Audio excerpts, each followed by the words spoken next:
Hey guys, welcome back to Cagayan Valley History.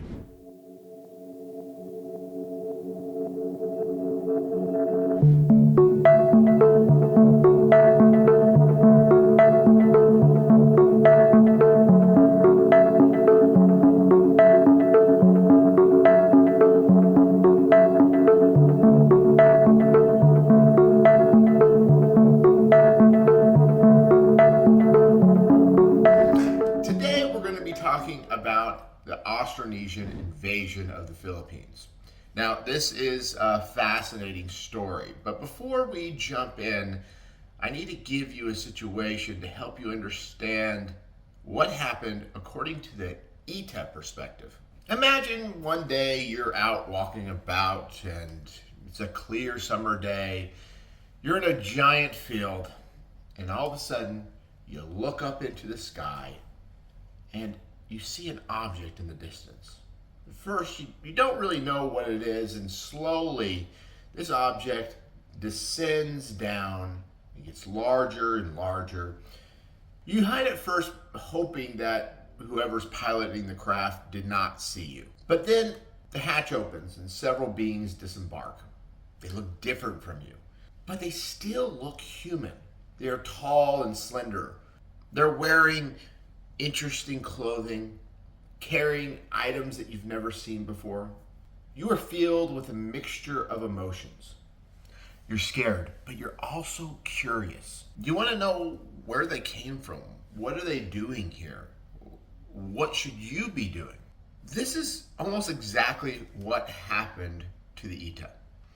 If you can imagine being that first Aeta standing on the shore, watching those outrigger canoes approaching from a distance, something you've never seen before. To the Aeta, the Austronesian people were much taller, slender. They carried with them technology that they did not recognize. And I imagined the feelings that I would have towards seeing a UFO land and people get off that ship is the same feelings that the Aeta had. In our previous video, we introduced the Aeta. The Aeta were hunter-gatherers who lived in small, isolated communities. And if we remember, it is believed that they had been in the Philippines for tens of thousands of years. But now we have the introduction of this new people, the Austronesians. Well, who are the Austronesians? Where do they come from? The Austronesians were a group of people who originated in Taiwan, but originally before that, the pre-Austronesian people come from northern China. They were skilled navigators and seafarers, and they were able to travel long distance across the ocean. The Austronesians brought with them their own culture and technology, including the cultivation of rice and the use of iron tools, dogs, and the construction of outrigger canoes. About 11,000 years ago, the Austronesian people were the pre-Semitic people. They had learned how to cultivate the foxtail mullet.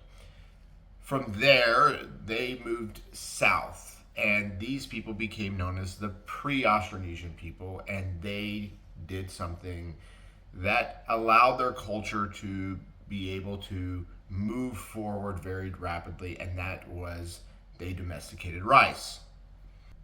The early Austronesian people, or the Lingdao man, about 7,000 years ago, crossed over the Formosa Strait into what we know as Taiwan today. And from there, a few thousand years later, they found their way south into the Philippines. And we know a lot about these Austronesian people because, unlike the Aeta, they contained technology and artifacts that they have left over. Pottery, iron tools, and strange burial practices that they use that are very distinct to their culture. When they arrived in the Philippines 5,000 years ago, they quickly displaced the Aeta. And the Aeta, like what we're going to find out in later videos when I talk about the invasion of the Spanish, the Aeta people flee to the highlands, into the mountains for protection, and the lowlands are taken over by the Austronesian people. Like the Aeta 5,000 years ago, we might one day experience a visit from beings from an unknown place who arrive on ships with more advanced technology. Like the Aeta, we would not stand a chance if these beings wanted our land. Hopefully they're not like humans.